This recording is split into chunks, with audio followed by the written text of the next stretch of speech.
Hello everyone, स्वागत है आप सभी का शिक्षा पाठ में केटीसी के आज के सेशन में। यहाँ हम देखते हैं राजस्थान करंट अफेयर्स जो सुजसी बुलेटिन और न्यूज़पेपर पर आधारित होता है। मुख्य रूप से हम राजस्थान का न्यूज़पेपर और सुजसी बुलेटिन के सार देखते हैं। आज है शनिवार 30 मई 2026, ज्येष्ठ शुक्ल पक्ष चतुर्दशी संवत 2083। यहाँ हम सुजस और न्यूज़पेपर का सार देखेंगे और एमसीक्यू का जो सेशन हमारा अलग रहेगा वहाँ हम एमसीक्यूज़ के क्वेश्चंस करेंगे।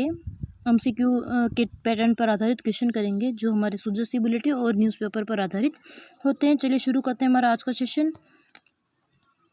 निदड़ वन क्षेत्र में इको ट्रेल का लोकार्पण। मुख्यमंत्री भजनलाल शर्मा द्वारा निदड़ वन क्षेत्र, जयपुर का निदड़ वन क्षेत्र, इको ट्रेल का लोकार्पण वहाँ किया है। मुख्यमंत्री ने इस वन क्षेत्र में जनता की सहभागिता से इको ट्रेल का निर्माण किया गया। आधिकारिक तौर पर लोकार्पण किए। धार्मिक एवं सांस्कृतिक पहल। इस अवसर पर मुख्यमंत्री जी ने पशुपतिनाथ के रूप में विराजमान भगवान शिव व पीपल वृक्ष का पूजन कर प्रदेश की खुशहाली और समृद्धि की कामना की। निदड़ वन क्षेत्र में इको ट्रेल का लोकार्पण किया जिनमें जनता की भी सहभागिता रही है। नेक्स्ट हम देखेंगे भ्रष्टाचार पर कड़ा प्रहार। एक आईएएस सहित 103 अफसर निलंबित, 6 बर्खास्त।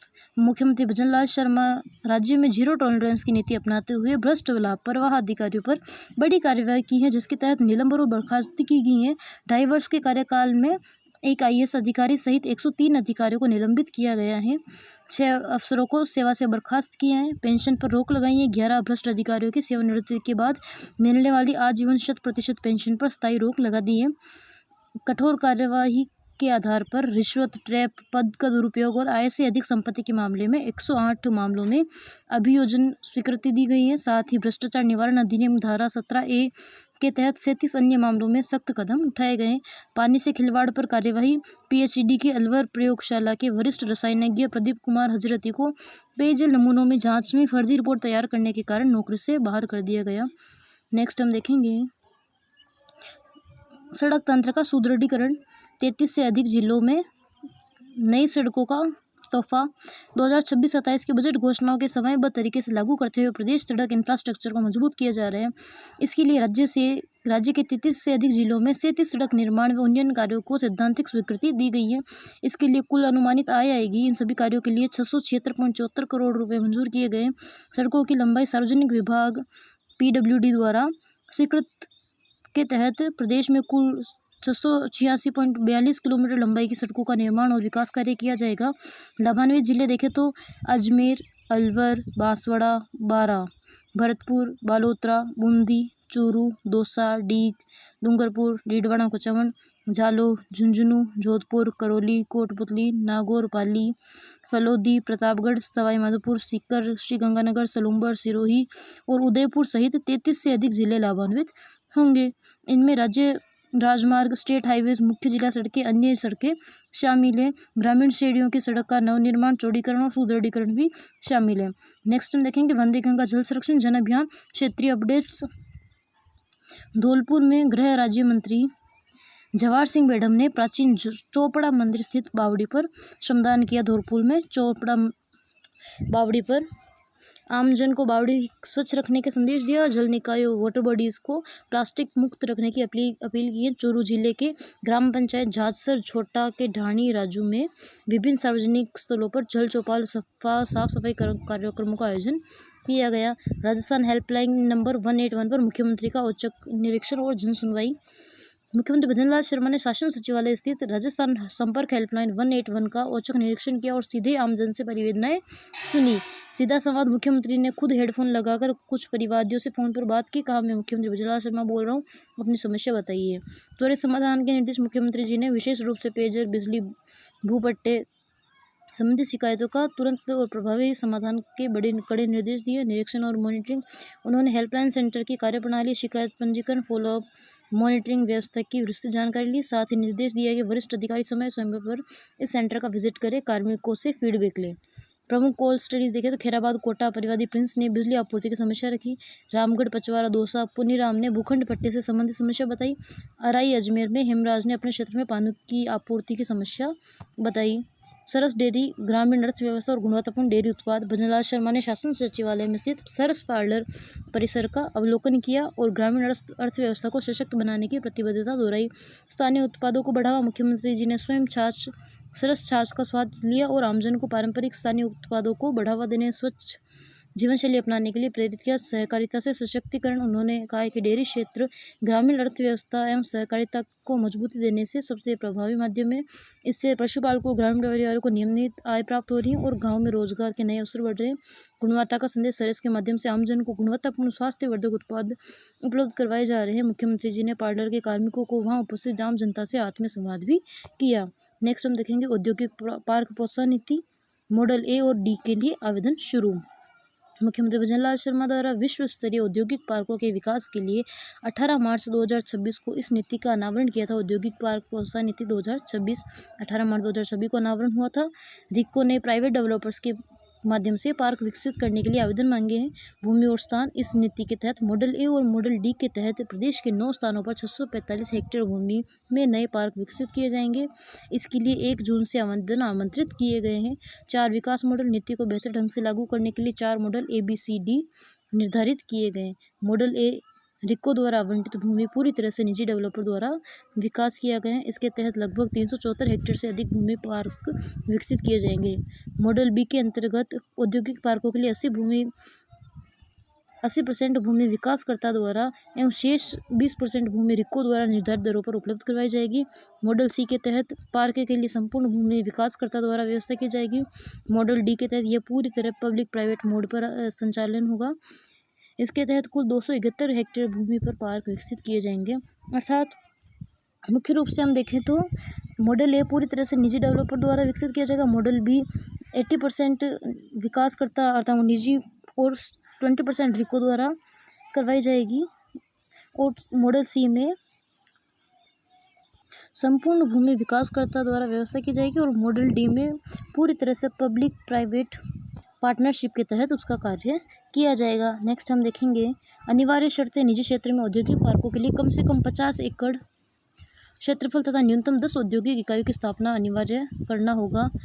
50 एकड़ और 10 औद्योगिक इकाइयों की स्थापना। बालोतरा वेदरलाई गांव में करीब 58 हेक्टेयर, धौलपुर में बिजोली गांव में 38 हेक्टेयर, चित्तौड़ नरबदिया गांव में 23 हेक्टेयर, भिलवाड़ा कोडिया गांव में 21 हेक्टेयर, दौसा राजाखेड़ा में गुढ़ा आशिकपुरा नूरपुर गांव में करीब 135 हेक्टेयर। मॉडल ए के तहत कोतवालों का बास तथा कोतवालों का बास नांगल झामरवाड़ा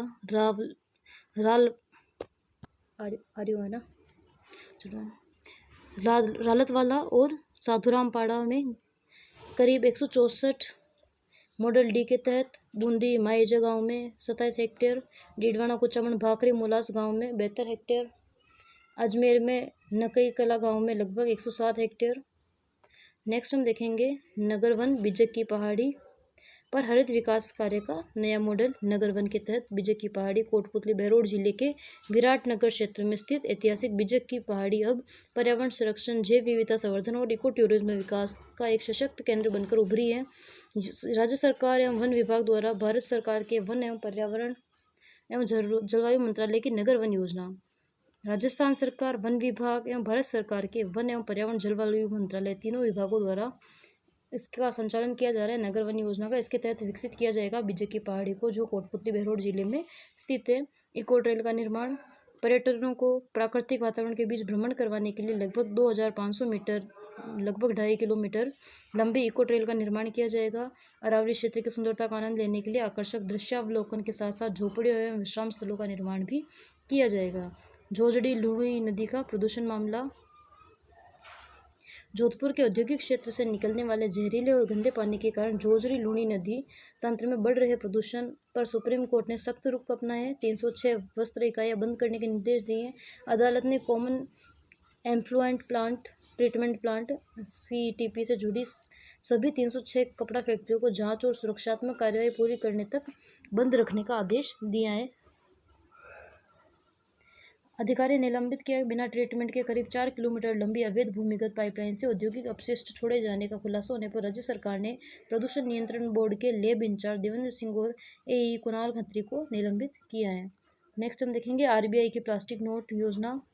देश में नोटों की बढ़ती मांग और उनकी लंबी उम्र सुनिश्चित करने के लिए भारतीय रिजर्व बैंक आरबीआई द्वारा कागज की जगह प्लास्टिक पॉलीमर के नोट लाने का प्रस्ताव पर कार्य किया जा रहा है। इसे अधिक टिकाऊ और सुरक्षित माना जाता है। लंग कैंसर का बायो फ्रेंडली इलाज। उदयपुर के मोहनलाल सुखाड़िया विश्वविद्यालय में आईआईटी गुवाहाटी व भाभा एटॉमिक रिसर्च एमएलएसयू और आईआईटी गुवाहाटी और भाभा एटॉमिक रिसर्च पार्क के वैज्ञानिकों ने फेफड़ों के कैंसर के इलाज के लिए मैग्नेटिक हाइपरथर्मिया आधारित एक नई तकनीक खोजी है, जिनमें जिंक, मैग्नीशियम, कैल्शियम जैसे तत्वों से बने सूक्ष्म चुंबकीय कणों को कैंसर प्रभावित हिस्से तक पहुंचाकर बाहरी चुंबकीय क्षेत्र के जरिए नियंत्रित गर्मी 41 से 45 डिग्री सेंटीग्रेड तक पैदा की जाती हैं, जो बिना साइड इफेक्ट के 55% कैंसर की कोशिकाओं को नष्ट करने में सफल रही है। शोध सुखाड़िया विश्वविद्यालय के फिजिक्स विभाग के प्रोफेसर सुधीर कुमार के नेतृत्व में किया जा रहा है। नेक्स्ट हम देखेंगे IFSL खुद सवालों के घेरे में। राजस्थान में साइबर अपराधों की जांच करने वाली स्टेट फोरेंसिक साइंस लेबोरेटरी के साइबर विंग में भारी सुस्ती देखी गई है। हर वर्ष 1600 से अधिक मामले आते हैं, लेकिन जांच केवल 400 से कुछ अधिक हो पाती हैं। बढ़ता बैकलॉग। दिसंबर 2025 तक FSL में कुल 6111 मामले निलंबित थे। वर्तमान गति के अनुसार लंबित मामलों को समाप्त करने में करीब 15 साल का समय लग सकता है, जिसका मुख्य कारण मैन पावर की कमी है। मानसिक तनाव और शारीरिक असर। जयपुर के अस्पताल, SMS आदि में ऐसे मरीजों की संख्या बढ़ रही है जिनकी मेडिकल रिपोर्ट नॉर्मल होने के बावजूद वे खुद को बीमार महसूस करते हैं। डॉक्टरों के अनुसार बदलती लाइफस्टाइल, मोबाइल पर अत्यधिक निर्भरता, नींद की कमी, लगातार तनाव के कारण लोगों में साइकोसोमेटिक जैसे लक्षण, सीने में दर्द, घबराहट और सिर दर्द विकसित हो रहे हैं, जिससे वो हॉस्पिटल जाते हैं और कोई बीमारी नहीं होने पर भी खुद को बीमार महसूस करते हैं और इलाज लेने की कहते हैं। देहदान और नेत्रदान का जन आंदोलन। जयपुर के साडुला निवासी 68 वर्षीय कमल कुमार संचेती ने 1993 में अपनी माता के निधन के बाद शुरू किए गए संकल्प को जन आंदोलन बना दिया है। पिछले 30 वर्षों में इनकी टीम के प्रयासों से 3392 नेत्रदान, 340 देहदान कराए जा चुके हैं। हाल ही में इन्हें पूर्व उपराष्ट्रपति जगदीप धनखड़ और केंद्रीय मंत्री हर्ष मल्होत्रा द्वारा सम्मानित किया गया है। सोडाला निवासी कमल कुमार संचेती को। नेक्स्ट हम देखेंगे नगर पालिका कर्मचारी फेडरेशन का अधिवेशन। जयपुर के राजस्थान इंटरनेशनल सेंटर में शनिवार को नगर पालिका कर्मचारी फेडरेशन का अधिवेशन किया जाएगा। मुख्यमंत्री भजनलाल शर्मा शुभारंभ करेंगे, जहां वे कर्मचारियों की स्मारिका का भी विमोचन करेंगे। राष्ट्रीय व्यापारी कल्याण सम्मेलन। जयपुर के बिड़ला ऑडिटोरियम में 19 जून को आयोजित होने वाले राष्ट्रीय व्यापारी कल्याण सम्मेलन का पोस्टर का विमोचन मुख्यमंत्री जी ने किया। इसकी थीम डिजिटल का नया सूत्र, व्यापार का नया युग रखी गई है, जिसमें राजस्थान के 200 से अधिक व्यापारी संगठन हिस्सा लेंगे। नर्सिंग ऑफिसर्स का state level award trend nurses association of India की ओर से senior nursing officers Hemraj Gupta और ताराचंद जहांगीर को स्टेट लेवल का बेस्ट अवार्ड दिया गया है। नेक्स्ट हम देखेंगे युवा साथी योजना संकट में, कई केंद्रों पर लटका ताला, गंभीर स्थिति। बेरोजगार युवाओं को करियर में मार्गदर्शन, कौशल विकास और सरकारी योजनाओं की जानकारी देने के उद्देश्य से शुरू की गई राज्य सरकार की महत्वाकांक्षी योजना युवा साथी केंद्र महज 8 महीने में ही बंद होने की कगार पर पहुंच गई। संभाग मुख्यालयों पर संचालित इन केंद्रों की सेवाएं अचानक बंद होने से युवा ठगा सा महसूस कर रहा है। बंद होने का कारण देखें तो सूत्रों के अनुसार बजट के अभाव और प्रशासनिक अनिश्चितता के कारण केंद्रों का संचालन अचानक रोक दिया है। सरकार इस लेट वित्त की वजह ग्रामीण मध्यम वर्गीय परिवारों युवाओं के सामने करियर व काउंसलिंग का बड़ा संकट खड़ा हो गया है। आधिकारिक पक्ष देखें तो युवा बोर्ड के सदस्य सचिव केसी पहाड़िया का कहना है कि योजना को स्थायी रूप से बंद नहीं किया गया, बल्कि इसकी समीक्षा रिव्यू चल रही है, जो उच्च स्तर पर निर्णय लिया जाएगा। माइंस आवंटन रद्द करने का फैसला, वैध, जल्द होगी नीलामी। हाईकोर्ट का ऐतिहासिक फैसला। जोधपुर हाईकोर्ट की मुख्य पीठ डिवीजन बेंच ने सिंगल बेंच के पुराने आदेश को पलटते हुए राज्य सरकार द्वारा वर्ष 2014-15 के दौरान बिना नीलामी के जारी किए गए 500 से अधिक प्रोस्पेक्टिंग लाइसेंस और लेटर ऑफ इंटेंट को निरस्त करने के फैसले को पूरी तरह से वैध माना है। 3 मुख्य आधार 2021 का कानून संशोधन। अदालत ने 2021 के खनन कानून का हवाला दिया, जिसके तहत बिना नीलामी वाले पुराने मामले जिनमें फाइनल लीज डीड रजिस्टर नहीं होती, वह स्वतः ही समाप्त माने जाएंगे। LOI मिलने वाला मालिकाना हक नहीं। कोर्ट ने साफ किया है कि सिर्फ आवेदन करने या शुरुआती मंशा पत्र LOI जारी करने से किसी व्यक्ति को सरकारी जमीन या खनिजों पर कोई पक्का कानूनी अधिकार नहीं मिल जाता है। प्रतिस्पर्धी नीलामी, सर्वोपरि प्राकृतिक संसाधनों का आवंटन। प्रतिस्पर्धी नीलामी सर्वोपरि प्राकृतिक संसाधनों का आवंटन केवल पारदर्शी और प्रतिस्पर्धी नीलामी के जरिए होना चाहिए ताकि राज्य के राजस्व को नुकसान न हो। आगे का रास्ता। इस फैसले के बाद अब राज्य सरकार के खजाने में हजारों करोड़ का राजस्व आने की उम्मीदबंदी और खनिज ब्लॉक को नए सिरे से पारदर्शी तरीके से नीलाम किया जाएगा। डिजिटल अरेस्ट से बचाएगा AI सुरक्षा गार्ड अभय। CBI की नई पहल। पुलिस या जांच एजेंसियों के नाम पर फर्जी वारंट भेजकर लोगों को डराने डिजिटल अरेस्ट करने वाले साइबर ठगों से नागरिकों को बचाने के लिए CBI ने AI संचालित चैटबॉट अभय विकसित किया है। राजस्थान पुलिस की साइबर क्राइम शाखा ने इससे लेकर विशेष एडवाइजरी जारी की है। ये कैसे काम करता है? यह चैटबॉट नागरिकों को किसी भी संदिग्ध CBI नोटिस की वास्तविकता जांचने और असली व फर्जी में अंतर समझने में मदद करता है। नया फ्रॉड सामने आते ही अपने डेटाबेस को अपडेट करता है और पीड़ित को शांत रखकर स्टेप बाय स्टेप निर्देश देता है। क्षेत्रीय भाषाओं में भी सक्षम है। हिंदी, इंग्लिश और स्थानीय भाषाओं में भी काम करने के कारण ये ग्रामीण क्षेत्रों के लोगों, बुजुर्गों, महिलाओं के लिए लोन ऐप फ्रॉड और सेक्सटॉर्शन जैसे हाईटेक स्कैम्स को समझने में बेहतर साबित होगा। नेक्स्ट हम देखेंगे खदानों में बनेगी 3 अलग अलग यूनिट्स। थानों में बनेगी। जांच और कानून व्यवस्था होगी अलग। हाईकोर्ट के निर्देश के अनुसार राजस्थान में अपराधों की धीमी जांच और बढ़ते पेंडिंग मामलों, कम दोष सिद्धि स्तर पर चिंता जताते हुए राजस्थान हाईकोर्ट ने पुलिस मुख्यालय को जांच के और कानून व्यवस्था को अलग अलग रखने के निर्देश दिए हैं। इसके तहत राज्य के 20 थानों में एक पायलट प्रोजेक्ट शुरू किया जाएगा जिसमें 3 अलग अलग इकाइयां जांच, कानून व्यवस्था और प्रशासनिक यूनिट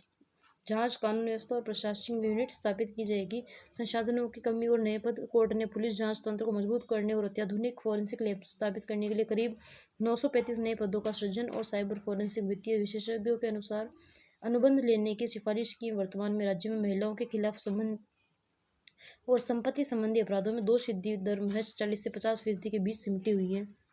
नेक्स्ट हम देखेंगे छोटे स्थानीय निकायों पर धार्मिक स्थलों की आस्था का भारी बोझ। बुनियादी ढांचा फेल। प्रदेश के बड़े धार्मिक स्थलों जैसे खाटू श्याम जी, सालासर बालाजी, मेहंदीपुर बालाजी आदि पर हर साल करोड़ों श्रद्धालु भीड़ उमड़ती हैं, लेकिन वहां नागरिक व्यवस्था का जिम्मा छोटी ग्राम पंचायत और नगर पालिकाओं के भरोसे है। सीमित संसाधनों और बजट की कमी के कारण ये निकाय कचरा निस्तारण, सीवरेज, ट्रैफिक व पार्किंग व्यवस्था का भारी बोझ नहीं संभाल पा रहे। श्रद्धालुओं का दबाव। खाटू श्याम जी में सालाना 2.5 करोड़ से अधिक, सालासर में 65 लाख और मेहंदीपुर बालाजी में 30 लाख से अधिक श्रद्धालु पहुंचते हैं। इसके बावजूद इन निकायों को होटल, गेस्ट हाउस और लाइसेंस शुल्क के अलावा कोई बड़ी आय नहीं होती है। विशेषज्ञों की मांगे। पूर्व अतिरिक्त नगर नियोजक SK माली के अनुसार इन बड़े धार्मिक स्थलों को सुनियोजित विकास के लिए सरकार को अलग से धार्मिक स्थल विकास प्राधिकरण बनाना चाहिए ताकि इन्हें अतिरिक्त बजट और संसाधन मिल सके। कालीबंगा सभ्यता ओझल। हनुमानगढ़ स्थित सिंधु घाटी सभ्यता का प्रमुख केंद्र कालीबंगा पुरातात्विक वैज्ञानिक संरक्षण के नाम पर पिछले आधी सदी से आधी पॉलीथीन शीट और मिट्टी से ढका हुआ है। खुदाई वाले हिस्से को खुला न रखने के कारण यहाँ आने वाले देश दुनिया के पर्यटक बिना स्थल निराश लौट रहे। शिक्षाविदों ने इसे विजिटर फ्रेंडली बनाने और ओपन एयर पुरातात्विक पार्क मॉडल पर विकसित करने की मांग की है। नेक्स्ट हम देखेंगे ई-मित्र पोर्टल बाईपास कमाई घटी। राज्य में नई व्यवस्था लागू होने के बाद पिछले 5 महीनों में ई-मित्र के ट्रांजैक्शन 18 लाख के कम हो गए हैं, जिससे ई-मित्र संचालकों का कमीशन 13.90 करोड़ रुपए से घटकर 8.39 करोड़ रुपए रह गया। कई ऑपरेटर पोर्टल के बजाय सीधे ग्राहकों से SSO ID से काम कर रहे हैं। DOIT के आयुक्त ने हिमांशु गुप्ता के अनुसार ऐसे मामलों में एक्शन लिया जा रहा है और कमीशन बढ़ाने का प्रस्ताव भेजा गया है। नेक्स्ट हम देखेंगे विश्व तंबाकू निषेध दिवस पर जयपुर के गोविंद देव जी मंदिर में एक युद्ध तंबाकू के विरुद्ध नाम पर के तहत 5 कुंडीय व्यसन मुक्ति गायत्री महायज्ञ और हस्ताक्षर अभियान चलाया जाएगा। वर्ष 2026 के लिए WHO की थीम आकर्षण का पर्दाफाश, निकोटिन और तंबाकू की लत का मुकाबला रखी गई है, जिसका उद्देश्य युवाओं को ई-सिगरेट के प्रति जागरूक करना है। हनुमानगढ़ में एडवेंचर टूरिज्म। हनुमानगढ़ जिले के रेतीले धोरो गाँव धन्नासर में ऊँट की सवारी के अलावा अब nature drive, off roading, camping, parasailing जैसी साहसिक गतिविधियों के प्रति पर्यटकों का रुझान तेजी से बढ़ रहा है। इससे स्थानीय स्तर पर रोजगार के अवसर बढ़ रहे हैं और ग्रामीण अर्थव्यवस्था मजबूत हो रही है। नेक्स्ट हम देखेंगे IPS लवली कटियार को नई जिम्मेदारी। राजस्थान कैडर की 2008 की बैच की IPS अधिकारी लवली कटियार को प्रतिनियुक्ति से लौटने के बाद IG सिविल राइट्स एवं एंटी ह्यूमन ट्रैफिकिंग की जिम्मेदारी सौंपी है। IG in civil rights and anti human trafficking की जिम्मेदारी लवली कटियार को सौंपी है। नेक्स्ट हम देखेंगे रूफटॉप और सौर ऊर्जा में राजस्थान देश में 5वें स्थान पर PM सूर्यघर योजना से मिली गति। देश के बढ़ते सौर ऊर्जा संकट और पर्यावरण संरक्षण की चुनौतियों के बीच राजस्थान सौर ऊर्जा क्षेत्र में देश भर में 5वें स्थान पर रहा है। रूफटॉप के मामले में, रूफटॉप से सौर ऊर्जा के मामले में पिछले 26 महीनों में प्रदेश में 2 लाख से ज़्यादा रूफटॉप सोलर सिस्टम इंस्टॉल किए गए हैं।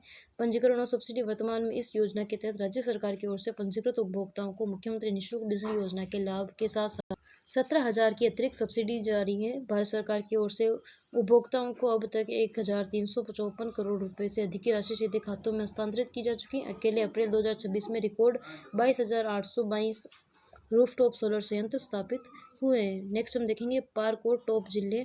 प्रदेश में वर्तमान में कुल 771 मेगावाट क्षमता के रूफटॉप प्लांट स्थापित किए जा चुके हैं। राज्य के टॉप जिलों की सूची देखें तो जयपुर में सर्वाधिक इंस्टॉलेशन हुआ है, 41,296 इंस्टॉलेशन। श्रीगंगानगर में 19,135, सीकर में 12,104, हनुमानगढ़ में 11,530, झुंझुनू में 10,185। देश में राज्यों की स्थिति देखें तो गुजरात में 681 लाख पहले स्थान पर है, महाराष्ट्र में 569 लाख दूसरे स्थान पर है, उत्तर प्रदेश 5.25 लाख तीसरे स्थान पर है, केरल 2.39 लाख चौथे स्थान पर है और राजस्थान 2 लाख के साथ 5वें स्थान पर है। नेक्स्ट हम देखेंगे ज्ञान भारतम मिशन। पांडुलिपियों के खजाने में राजस्थान देश भर में प्रथम स्थान रहा है। राजस्थान का राष्ट्रीय स्तर पर शीर्ष संस्कृति मंत्रालय की ओर से संचालित ज्ञान भारतम मिशन के तहत प्राचीन और दुर्लभ पांडुलिपियों की खोज में राजस्थान 16,74,523 पांडुलिपियों के साथ देश भर में प्रथम स्थान पर आ गए हैं। दूसरे स्थान पर उत्तर प्रदेश रहे हैं, थर्ड पर गुजरात रहा है। जोधपुर में माह को जोधपुर संभाग के लगभग 19 प्रमुख धार्मिक स्थलों, मठों और निजी संग्रहों से 2,04,000 से अधिक दुर्लभ पांडुलिपियों को चिन्हित किया जा चुका है। अब प्राचीन प्रतियों में धर्म, दर्शन, वेद, वेदांत, ज्योतिष, आयुर्वेद, संगीत और लोक परंपराओं से जुड़ी अमूल्य जानकारी मौजूद है। डिजिटलीकरण का कार्य आने वाली पीढ़ियों के लिए इन पांडुलिपियों को सुरक्षित रखने के उद्देश्य से क्लस्टर सेंटर की ओर इनका दस्तावेजीकरण और डिजिटल रिकॉर्ड तैयार किया जा रहा है। इसमें महाकवि श्री हर्षचरित की नेषधीय चरितम को उसकी राजधानी टिकाऊ से दुर्लभ ग्रंथ भी इनमें शामिल है। नेक्स्ट हम देखेंगे खेल राजनीति। आरसीए का सवाई मानसिंह स्टेडियम के लिए बड़ा प्रस्ताव, नया rental model. Rajasthan cricket association RCA के एडहॉक कमेटी के कन्वीनर मोहित जसवंत यादव ने राजस्थान राज्य खेल परिषद के सचिव राकेश मीणा से मुलाकात कर जयपुर स्थित एसएमएस स्टेडियम का किराया प्रति मैच देने के बजाय 4 लाख रुपये प्रति माह 48 लाख रुपये सालाना एकमुश्त देने का प्रस्ताव सौंपा है। क्यों जरूरी है बदलाव? तो आरसीएस एसएमएस स्टेडियम में साल भर में लगभग 300 से अधिक क्रिकेट मैच आयोजित करवाता है। वर्तमान व्यवस्था के अनुसार बीसीसीआई टूर्नामेंट में मैचों के लिए खेल परिषद को प्रति मैच 1 लाख रुपये तथा आरसीए के घरेलू मैचों के लिए 50,000 रुपये का भुगतान करना पड़ता है। अंतर्राष्ट्रीय स्तर का रखरखाव। आरसीए ने आश्वासन दिया है कि यदि वह मासिक किराया मॉडल स्वीकार होता है तो ग्राउंड और स्टेडियम के अंतर्राष्ट्रीय मानकों के अनुरूप रखरखाव, ग्राउंड्समैन की व्यवस्था और सभी जरूरी संसाधनों का खर्च आरसीए वहन करेगा। पंचपदरा रिफाइनरी की कमीशनिंग 1 जून से। पंचपदरा स्थित एचपीसीएल राजस्थान रिफाइनरी के क्रूड डिस्टिलेशन यूनिट में 1 जून से कमीशनिंग का कार्य दोबारा शुरू होने जा रहे हैं। मुख्य सचिव सी वी श्रीनिवास ने वरिष्ठ अधिकारियों के साथ रिफाइनरी की परियोजना की प्रगति की समीक्षा की। आने वाले कुछ हफ्तों में पेट्रोलियम उत्पादों की निकासी शुरू होने की पूरी संभावना है। नन्ही अतिक्ष ने रचा इतिहास। अतिक्ष ने रचा इतिहास। किशनगढ़ की महज 2 साल 10 माह की मासूम अतिक्ष लखोटिया ने इनलाइन स्केटिंग में अद्भुत संतुलन का परिचय देते हुए 6 मिनट में 520 मीटर की दूरी तय कर अपना नाम इंडिया बुक ऑफ रिकॉर्ड्स में दर्ज करवाया है। नेक्स्ट हम देखेंगे राष्ट्रमंडल शतरंज में श्रेयांशी को रजत पदक। श्रीलंका के कालुतारा में आयोजित 10 दिवसीय राष्ट्रमंडल शतरंज चैंपियनशिप 2026 के अंडर 8 बालिका वर्ग में जयपुर मानसरोवर की छात्रा श्रेयांशी जैन ने रजत पदक जीतकर देश का नाम रोशन किया है। अगले महीने में चीन में होने वाली एशियन यूथ चैंपियनशिप में भी राजस्थान का प्रतिनिधित्व करेगी श्रेयांशी जैन। सीनियर एथलेटिक्स प्रतियोगिता आज से बीकानेर के शार्दुल स्पोर्ट्स स्कूल में शनिवार से राजस्थान राज्य सीनियर एथलेटिक्स प्रतियोगिता शुरू होगी, जिसमें 31 जिलों के 726 एथलेटिक्स भाग ले रहे हैं। निष्पक्ष प्रतिस्पर्धा के लिए नाडा की टीम भी डोप सैंपलिंग के लिए बीकानेर पहुंच चुकी है। नेक्स्ट हम देखेंगे भोगिशेल परिक्रमा यात्रा का अंतिम पड़ाव। दुर्गम पहाड़ी और पथरीले रास्तों से होकर गुजरने वाली 7 दिवसीय भोगिशेल परिक्रमा अपने अंतिम चरण में बेदी गंगा के प्राकृतिक जल कुंड में स्नान के बाद शनिवार को मंडोर उद्यान पहुंचेगी। नेक्स्ट हम देखेंगे डॉक्टर प्रदीप पंवार जापान में देंगे व्याख्यान। जोधपुर के प्रख्यात चिकित्सक डॉक्टर प्रदीप पंवार जापान के याकोहामा शहर में सितंबर में आयोजित होने वाले world Congress of endoscopy surgery में पैर के अल्सर, मोटापे के कारण होने वाले वीनस अल्सर के इलाज से संबंधित विषयों पर व्याख्यान देंगे। नेक्स्ट हम देखेंगे उच्च शिक्षा का विभाग का बड़ा फैसला। हर कॉलेज को गोद लेने होंगे 5 से 6 आंगनबाड़ी केंद्र। राजस्थान उच्च शिक्षा विभाग ने प्रदेश के बच्चों के शुरुआती विकास को मजबूत करने के लिए एक अनोखी कवायद शुरू की है। विभाग ने राज्य के सभी सरकारी और निजी कॉलेजों को पत्र लिखकर अपने आसपास के 5 से 6 आंगनबाड़ी केंद्रों को गोद लेने के निर्देश दिए हैं। छात्रों की इंटर्नशिप और शोध का हिस्सा आंगनबाड़ी केंद्रों में होने वाली गतिविधियां कॉलेज के विद्यार्थियों की इंटर्नशिप, फील्ड वर्क और शोध कार्य का अनिवार्य हिस्सा बनेगी। इसके तहत छात्र शिक्षा, खेलकूद, पोषण, सामाजिक कार्य, मनोविज्ञान और जन स्वास्थ्य जैसे विषयों पर व्यावहारिक काम करेंगे। इससे कॉलेज के स्टूडेंट को प्रैक्टिकल अनुभव मिलेगा और बच्चों व महिलाओं को स्वास्थ्य, व्यवहार तथा सीखने की क्षमता में सुधार होगा। व्यापक स्तर पर प्रभाव देखें तो वर्तमान में 6000 सरकारी और 1600 निजी कॉलेज संचालित है। 600 सरकारी और 1600 निजी कॉलेज संचालित हैं। इस दायरे में राज्य के 63,000 से अधिक आंगनबाड़ी केंद्र आएंगे, जिसमें लगभग 12 लाख बच्चे पंजीकृत हैं। इस मॉडल में केवल सामान्य शिक्षा ही नहीं बल्कि टेक्निकल, लॉ, संस्कृत व अन्य शिक्षण संस्थान भी शामिल होंगे। प्रशासनिक व्यक्तित्व राजस्थान शिक्षा विभाग के आयुक्त डॉक्टर ओम प्रकाश बेरवा के अनुसार कॉलेज के शिक्षक और विद्यार्थी आंगनबाड़ी केंद्रों में संचालित योजनाओं से लेकर बच्चों के शिक्षण एवं पोषण की गतिविधियों में सक्रिय भूमिका निभाएंगे, जिससे जमीनी स्तर पर व्यवस्थाएं मजबूत होगी। शिक्षा विभाग की इस पहल से पहले कानून व्यवस्था को मजबूत करने के लिए प्रदेश के 100 IPS अफसरों को एक पुलिस थाने को गोद लेने की अनूठी पहल भी राज्य में की जा चुकी है। नेक्स्ट हम देखेंगे जयपुर ट्रैफिक में सूरत मॉडल। अब चौराहे बोलेंगे, नियम तोड़ तुरंत चेतावनी। जयपुर शहर में ट्रैफिक व्यवस्था और अनुशासन को सुधारने के लिए गुजरात के प्रसिद्ध सूरत मॉडल को लागू करने की तैयारी पूरी कर ली है। इसके तहत शहर के 20 प्रमुख चौराहे और पूरी तरह से हाईटेक और स्मार्ट मॉनिटरिंग सिस्टम से जुड़ेंगे। मौके पर ही माइक से चेतावनी दी जाएगी। इन चौराहों पर केवल CCTV कैमरे से रिकॉर्डिंग नहीं होगी बल्कि हाई क्वालिटी के लाउड स्पीकर लगाए जाएंगे। यदि वाहन चालक स्टॉप लाइन पार करता है तो गलत लेन में खड़ा होता है या ट्रैफिक बाधित करता है तो कंट्रोल रूम से ऑपरेटर लाइव तुरंत देखकर ऑडियो माइक के जरिए उससे मौके पर ही चेतावनी देगा। इसका उद्देश्य है चालान भेजने के बजाय मौके पर ही ट्रैफिक अनुशासन सुधारना है। नेक्स्ट हम देखेंगे राजस्थान विशेष सामाजिक और स्वास्थ्य सूचकांक रिपोर्ट। घरेलू हिंसा में कमी, कामकाजी महिलाओं का बढ़ता ग्राफ। घरेलू हिंसा में गिरावट। राजस्थान में महिलाओं के खिलाफ घरेलू हिंसा के मामलों में कुल 3.3% की कमी दर्ज की गई। वैवाहिक हिंसा के आंकड़े 18 से 49 आयु वर्ग की महिलाओं के प्रति के द्वारा शारीरिक या यौन हिंसा के मामले में 24.1% से घटकर 20.8% रह गया है। ग्रामीण बनाम शहरी अंतर देखें तो शहरों की तुलना में ग्रामीण क्षेत्रों में समस्या अभी अधिक बनी हुई है, जहां 21.9% ग्रामीण महिलाओं ने वैवाहिक हिंसा का अनुभव होने की बात स्वीकारी है। गर्भावस्था के दौरान हिंसा। राहत की बात यह है कि गर्भवती महिलाओं के साथ होने वाली हिंसा का आंकड़ा 2.1 से घटकर 1.9% आ गया है। नकद वेतन और कामकाजी महिलाएं। राजस्थान में महिलाओं के नकद वेतन मिलने की दर करीब 10% का अच्छा सुधार देखा गया है, जो करीब 17.4% से बढ़कर 26.9% हो गए हैं। निर्णय लेने में भागीदारी। हालांकि आर्थिक रूप से सशक्त होने के बावजूद घरेलू स्तर पर महिलाओं को निर्णय लेने में भागीदारी 3% की गिरावट आई है, जो 87.7% से घटकर 84.5% रह गए हैं। नेक्स्ट हम देखेंगे पोषण और शारीरिक बनावट। शहरों में मोटापा, गाँवों में अंडरवेट। ग्रामीण महिलाओं में कम वजन। राजस्थान के गांवों में पोषण की कमी के कारण 30% महिलाएं अंडरवेट, कम वजन की श्रेणी में आती हैं। ग्रामीण पुरुषों में बढ़ा वजन। इसके विपरीत ग्रामीण पुरुषों में अंडरवेट का ग्राफ 14% से बढ़कर 24% हो गए हैं। शहरी क्षेत्रों में मोटापा। शहरों में तस्वीर इसकी बिल्कुल उलट है, जहाँ 34.3% महिलाएं मोटापे से परेशान है, जबकि शहरी पुरुषों में ओवरवेट होने का आंकड़ा 50% से बढ़कर 15% से बढ़कर 19.3% हो गया है। जीवन शैली से जुड़ी बीमारियां। डायबिटीज़ और हाइपरटेंशन के मामले में देखें तो राजस्थान में 15 वर्ष से अधिक आयु के वयस्कों में हाई या वेरी हाई ब्लड शुगर के मामलों में उछाल आया है। महिलाओं में 7.2% से बढ़कर 10.4% तक हो गया है। यह आंकड़ा 13.0% है। पुरुषों में 8.9% से बढ़कर 12.7% हो गया है। शहरी क्षेत्रों में आंकड़ा 14.9% है। हाइपरटेंशन, हाई ब्लड प्रेशर की मामूली राहत मिली है। इसकी दवा ले रहे लोगों के ग्राफ में थोड़ी कमी आई है। महिलाओं में 15.3% से घटकर 14.4% रह गई, जबकि पुरुषों में 17.9% से घटकर 16.5% रह गए हैं। नेक्स्ट हम देखेंगे मासिक धर्म स्वच्छता सुरक्षित तरीकों से उपयोग में वृद्धि। राजस्थान में 15 से 24 वर्ष की युवतियों में मासिक धर्म के दौरान स्वच्छ तरीकों जैसे सैनिटरी पैड्स आदि का उपयोग में 84.3% से बढ़कर 88.5% हो गया है। शहरी क्षेत्रों में बेहतरीन स्तर।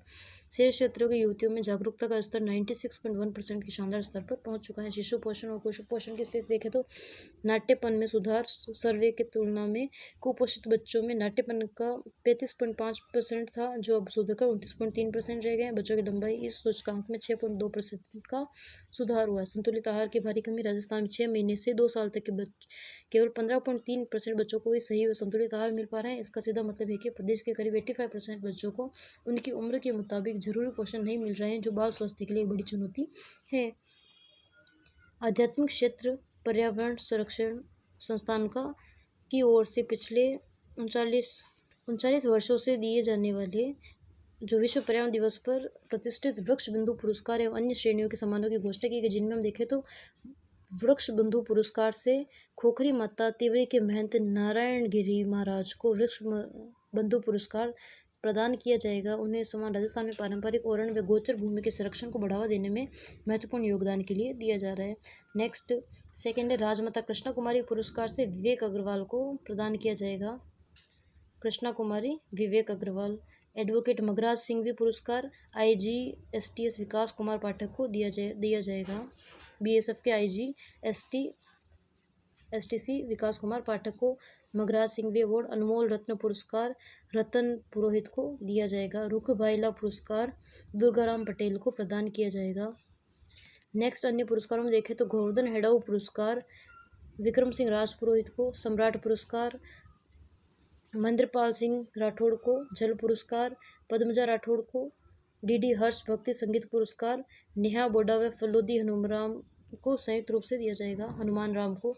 फतेह कुमारी सुर कोकिला पुरस्कार कीर्ति जोशी को दिया जाएगा। वन वात्सल्य पुरस्कार नरेंद्र कुमार शर्मा को प्रदान किया जाएगा। नेक्स्ट हम और पुरस्कार में देखेंगे तो काश्य पदक एवं प्रशंसा पत्र पाने वाले अन्य प्रमुख नाम में देखें कीर्ति घट्टानी, स्नेहा कांता इसरानी, कपिल अरोड़ा, हरीश डाबी, लक्ष्मण लोनावत, रेणु महेश, गजेंद्र, हृदय पुरोहित, प्रकाश पुरोहित, देवराज चौहान, मुकेश चौहान, श्रवण ओझा, बंशीलाल बिश्नोई, बुधनगर, मनीष थानवी और जुगल किशोर को काश्य पदक व अन्य प्रशंसा पत्र प्रदान किए जाएंगे। यह सम्मान समारोह 5 जून को सुबह 10 बजे आयोजित होगा। प्रतापनगर जोधपुर स्थित महिला PG कॉलेज के सभागार में राजस्थान उच्च न्यायालय के पूर्व न्यायाधीश गोपाल कृष्ण व्यास मुख्य अतिथि होंगे। राजस्थान पत्रिका जोधपुर के संपादक संदीप पुरोहित मुख्य वक्ता होंगे। कार्यक्रम की अध्यक्षता BSF के ML गर्ग अध्यक्षता करेंगे। ये हमारा टेलीग्राम चैनल ID का QR कोड है, आप इसे स्कैन करके हमें टेलीग्राम पर डायरेक्ट मैसेज कर सकते हैं, जिससे आपको इस सेशन की PDF जो जहां उपलब्ध करवाई जाती है उस चैनल में जोड़ दिया जाएगा। तो आज का सेशन हमारा यहीं समाप्त होता है। Please like share and subscribe कीजिए। Thank you. अब हम जो हमारे MCQs वाले क्वेश्चन को अलग वीडियो में देखेंगे। Thank you.